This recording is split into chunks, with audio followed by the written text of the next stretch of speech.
बिस्मिल्लाहिर्रहमानिर्रहीम। आज हमारे पास है एनाटॉमी का लेक्चर नंबर 3। इसमें हम एनाटॉमी पढ़ रहे हैं डाइजेस्टिव सिस्टम की। डाइजेस्टिव सिस्टम होता है क़ुव्वत हाज़मा या हाज़मे का सिस्टम या खुराक का सिस्टम। ये माउथ से लेके एनस तक होता है। एनस बड़े पेशाब वाली जगह, जो अक्सर आप नीली पीली फिल्में देखते हैं उसमें एनल या एनस का इस्तेमाल होता है, तो उसको और रेक्टम के बाद जो आंत का हिस्सा होता है उसको एनस कहा जाता है।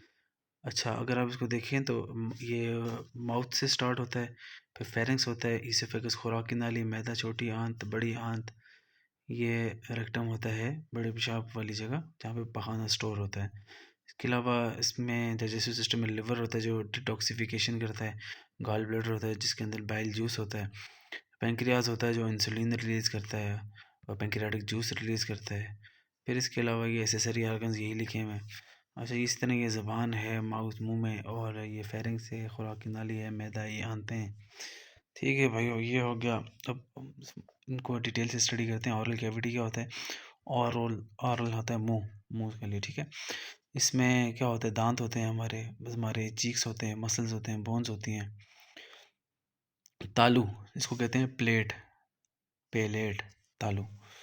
ठीक है भाई। अच्छा, इसमें अब मुख्तलिफ़ किस्म के ग्लैंड्स होते हैं, पेरोटिड होते हैं, और सब मैंडिबुलर, मैंडिबल होती है जा बोन, ठीक है, नीचे जबड़ा, उसके पास जो ग्लैंड्स होते हैं। इसके पास सब लिंगुअल, लिंगुला होता है ज़बान, सब लिंगुअल ज़बान के नीचे जो ग्लैंड होते हैं, और स्मॉल बकल ग्लैंड जो होते हैं, ग्लैंड जो कि लोकेटेड होते हैं म्यूकस मेम्ब्रेन में।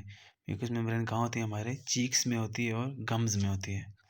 ठीक है भाइयों, अब हमारे पास आ जाती है फेरिंक्स। फेरिंक्स जो है ये माउथ के बाद, ऑरल कैविटी के बाद जो पार्ट होता है उसको फेरिंक्स कहा जाता है।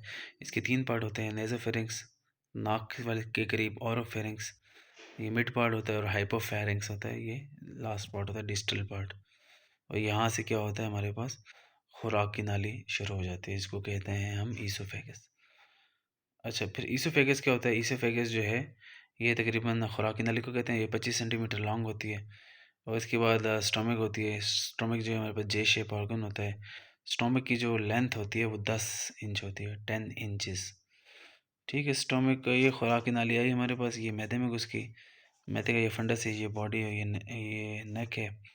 अच्छा, यहाँ पे पाइलोरिक पाइलोरिक स्फिंक्टर होता है जो कि वाल होता है। ये इसोफेगल स्फिंक्टर होता है, ये पाइलोरिक स्फिंक्टर होता है, ये खुराक को रिलीज़ करता है, मैदे में आता है, ये रिलीज़ होता है, तो ये खुराक आंत में चली जाती है। इसमें अभी याद रख लीजिए। फिर इसके बाद हमारे पास आ जाती है छोटी आंत। अच्छा, स्मॉल इंटेस्टाइन जो है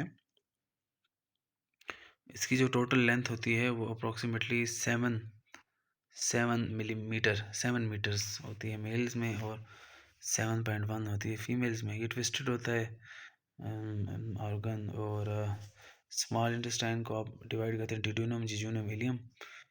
ये 2.5 से 3.8, ये 2.5, और ये 2 से 4 मिलीमीटर सॉरी 2 से 4 मीटर। विलाई, जैसे तौलिए के ऊपर आपने अक्सर धागे देखे होते हैं, तो विलाई जो होते हैं ये धागों की तरह होते हैं, फिंगर लाइक प्रोजेक्शंस होती हैं, जिसमें ये पूरी आंत में मौजूद होता है। यहाँ पे क्या होता है? खुराक को हजमे में मदद होती है। अब फिर हमारे पास आता है बड़ी आंत। अच्छा, फिर दोबारा देख लें, स्मॉल इंटेस्टाइन जो है हमारे पास ये 3 पार्ट्स में होती है, ड्यूडेनम, जिजोनम, इलियम। इलियम सबसे लंबी होती है, 4 मीटर की होती है, 2 से 4 मीटर। और जो जिजोनम होती है हमारे पास 2.5 मीटर की होती है। और जो डिड्यूनम है, जो फर्स्ट पार्ट है, वो 2.5 से 3.8 मीटर की होती है।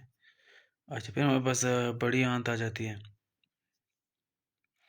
बड़ी आंत जो है ये हमारे पास, तो इसकी जो लेंथ है वो 1.5 मीटर है। और ये इसके 3 पार्ट होते हैं, सीकम, कोलान, रेक्टम। कोलान, कोलान जो है ये मिड पार्ट होता है बड़ी आंत का। ये फर्दर डिवाइड होता है 4 पार्ट्स में, असेंडिंग, डिसेंडिंग, और सिग्माइड, और ट्रांसवर्स कोलान। ये देख लें, असेंडिंग कोलान जो नीचे से ऊपर जा रही है, ट्रांसवर्स कोलान जो कि हमारे पास हॉरिजेंटल है, फिर डिसेंडिंग कोलान होता है, और सिग्माइड कोलान होता है। फिर रेक्टम यहाँ पे शुरू हो जाता है।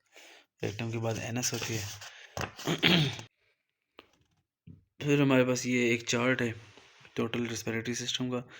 इसमें माउथ होता है, खाना, दांत होते हैं जो हज़म करते हैं, पीसेस को छोटा छोटा करते हैं, सलाइवा रिलीज़ करते हैं, फिर सलाइवा फूड के साथ मिक्स होकर फेरिंग्स से होता हुआ ईसोफेगस से होता हुआ मैदे में चला जाता है, मैदे से ये आंत में चला जाता है। लीवर के फंक्शन लिखे हुए हैं, ये 4-5 फंक्शन आप याद कर लें।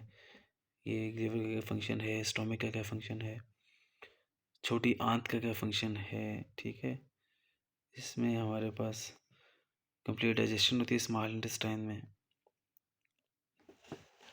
अच्छा, फिर भाई उसमें लार्ज इंटेस्टाइन का जिक्र है और रेक्टम का जिक्र। अब आगे आ जाते हैं एनाटॉमी ऑफ रेस्पिरेटरी सिस्टम, निज़ाम तनफ़ुस, सांस का निज़ाम।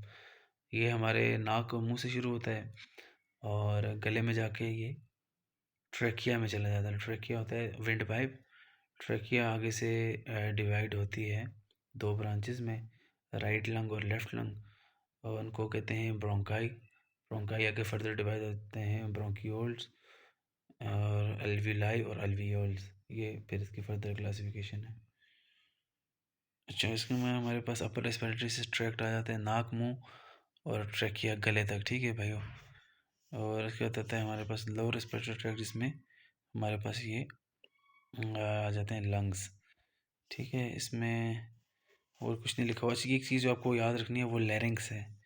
लैरिंक्स में हमारे पास वोकल गार्ड होते हैं हमारे, जो हमें बोलने में मदद देते हैं, ठीक है। तो ये फेरिंक्स से नीचे होते हैं लैरिंक्स। अच्छा, जो लैरिंक्स की जो लेंथ होती है वो 10 सेंटीमीटर होती है, जबकि फेरिंक्स की जो लेंथ होती है वो 25 सेंटीमीटर होती है, ठीक है। अब हमारे पास ट्रकिया विंड पाइप आपको बताया, ब्रोंकाई होते हैं हमारे पास। अच्छा, यहाँ पे ब्रोंकाई के लेवल पे बाइफिकेशन होती है। ये हमारा जो गला है, यहाँ पे अगर आप हाथ लगाएं तो क्लेविकल्स के दरमियान तो एक एंगल सा बना होता है, इस एंगल पे पहुँच के डिवीजन होती है, राइट और लेफ्ट में ये फर्दर डिवाइड हो जाते हैं।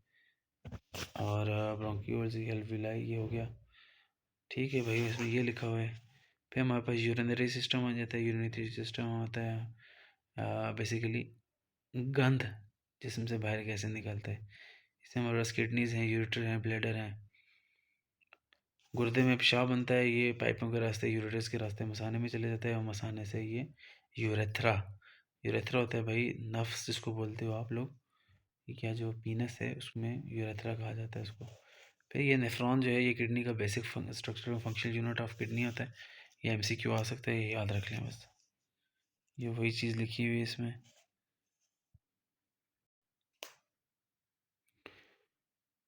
अच्छा जी, किडनीज के बारे में लिखा हुआ है कि ये लंबर रीजन में होती हैं और बीन शेप होती हैं। इसके अलावा गुर्दे के दो पार्ट होते हैं, कॉर्टेक्स और एक मेडुला। जो बाहर वाला छिलका होता है इसको कॉर्टेक्स कहा जाता है, अंदर वाला जो मेन पार्ट होता है उसको मेडुला कहा जाता है। मेडुला में भी पिरामिड्स होते हैं। फिर नेफ्रॉन के जिक्र किया गया है। Basic structure and function unit of kidney is called nephron. फिर नेफ्रॉन्स के फर्दर इसको क्लासिफाई किया गया है। नेफ्रॉन्स एक जो गुर्दा है उसमें 1.2 मिलियन नेफ्रॉन्स होते हैं, यानी तकरीबन 12 लाख, ठीक है। तो दो किडनीज में 24 लाख नेफ्रॉन्स होते हैं।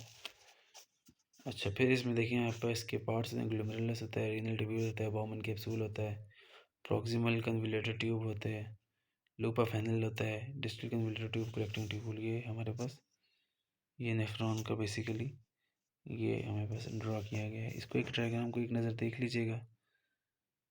और बाकी ये यूरेटस है, ब्लैडर है और यूरेथ्रा है, ठीक है। इसमें यही लिखा हुआ है। ये आज का लेक्चर कंप्लीट हो गया, तो हमें याद रखिएगा। अल्लाह हाफिज़।